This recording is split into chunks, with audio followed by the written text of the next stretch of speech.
God morning. It's a beautiful Sunday morning. I want to share a story with you. When I was in high school, no, maybe it was middle school, I remember coming home one day with my face all scratched up from a fight with a girl. And the fight was over a boy, of course. Now, my grandmother lived with us, my maternal grandmother lived with us. And when I got home, of course, my mom and dad weren't home, but my grandmother was there. And I'm going home just crying, and my face is burning. It's all scratched up. My feelings are hurt. My boyfriend is gone. And I'm expecting that my grandmother is going to embrace me and comfort me. It didn't happen. I was treated with such coldness, no warmth, no soothing, no, oh, I'm sorry, baby. It was just nothing. Now, years later, as I'm doing work with women, and I am, in college studying psychology, and I am doing my own inner work and my own healing, and I'm beginning to see a pattern in my life that I don't ask for help. I don't let people see, I don't let others see when I'm hurting, because I realized that as a child, we can take certain experiences and make a decision in our mind. Apparently, subconsciously, I made the decision. There is no use telling anybody when you are hurt, because you're not going to get soothed, you're not going to be comforted, you're not going to be understood, so you better just figure it out for yourself and never show your hurt. Just suck it up.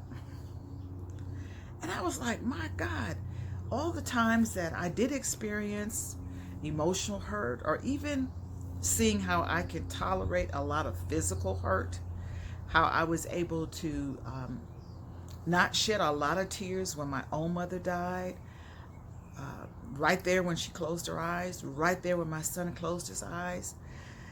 I look back and I realized that I didn't ask for help. I realized that at some point I did feel like, wow, nobody's checking on me, nobody's they're comforting me. And I had to say, Jill, wait a minute. You wear this mask that I'm good, I'm okay, I'm strong, I'm Superwoman. So I had to let a lot of people off the hook, and I also had to take myself off the hook and realize there's nothing wrong with sharing and showing that you are hurt. I mean, I don't want to go to the extreme and just always be, a victim on the cross. But there's nothing wrong with letting other people that you know care about you, letting them know that you hurt. Now, I also saw a connection, because I remember when Hillary Clinton was running for the presidential office, and there was a documentary, and it showed her, her lifespan, her life story. And there was a story in there that said that when she was a little girl, she was hurt. And her mother told her, suck it up. Don't bring that in the house. You better figure it out and suck it up. I forgot what happened to Hillary, but somebody hurt her. Somebody was, I think they were bullying her or something to that effect. And her mother told her, you suck it up. You don't do that. And so at the convention, there was a point when Hillary collapsed, and she was taken to the hospital, and they said she had pneumonia. What did Hillary do? She did the same thing I did. She sucked it up. She didn't let anybody know. I got to press. I got to make it happen. I got to show up. I got to be Superwoman. I cannot acknowledge my physical pain or my emotional pain. I think a lot of us do that. And you know what? Men do it too. Men are told, don't cry. Don't show your feelings. Suck it up. Yeah, the world is hard on you. And yeah, you feel like a victim. You feel like there's a target on your back. And yeah, you got to show up for work, and you got to do all those things. And yeah, she left you, or yeah, you had a hard time with your childhood. Yeah, you went through some struggles. Yeah, you didn't get the scholarship. You didn't make the football team. Yeah, you lost the girl. You lost your family. You lost your job. Suck it up. Yeah. And so this is the work that I do, especially on my next Zoom. I'm doing a Zoom series, and number 4 is coming up May the 30th. And these are the type of issues that I discuss, because there's no point in me teaching everybody to go for your goals, go for it, make it happen. When a lot of people are sabotaging their road to success, they're blocking their success. They're their own worst enemy because they haven't figured out the emotional body. They haven't figured out what they have unconsciously taken on as their mask. The shy one, the fixer, the strong one, the funny one, the silly one, the loser, the black sheep of the family, the pretty one, the educated one, the one who's wounded, the one who is weak, the sickly one. We take on all types of masks to survive our childhood or to survive a bad season in our life. And this is where the word authentic comes in. Authentic means original. Who are you really? And so I realized through my life, I put on many different masks to survive, to stay in the family, to be loved, to be accepted.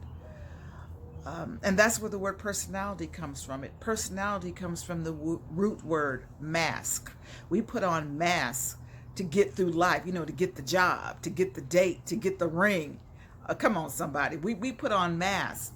And so often I'm telling women in my coaching and counseling, when they are disappointed, when they find out the relationship just collapsed, when they find out that love walked out the door, when the one they love just went ghost on them, or they went ghost on somebody, it's because they fell in love with the mask.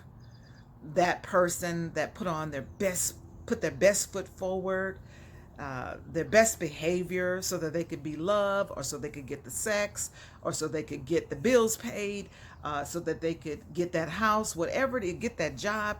We put on a mask to belong in the church, to be elevated in the church, to be elevated at the job, to get the friends, to get in the friend circle.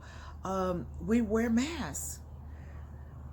And so I just wanted to share that story with you because it came across my mind recently as I was preparing for my next Zoom class, May the 30th, because I'm going to be talking about the 4 major wounds, the 4 major emotional wounds that we get hit with. And sometimes we're not even aware that those wounds that are so deep, we're not even aware how it is shaping our personality, how it defines what mask we will wear, how it is inhibiting and blocking our blessings, our peace, our relationships, our joy, and yes, even our health. Our health is affected by the wounds that we experienced. And so I'm going to be talking about those 4 wounds in my next Zoom room. I hope that you plan to be with me. And yes, men and women are invited to participate. Thank you so much for watching, and thank you so much for hitting that share button. God bless you, and stay in the light.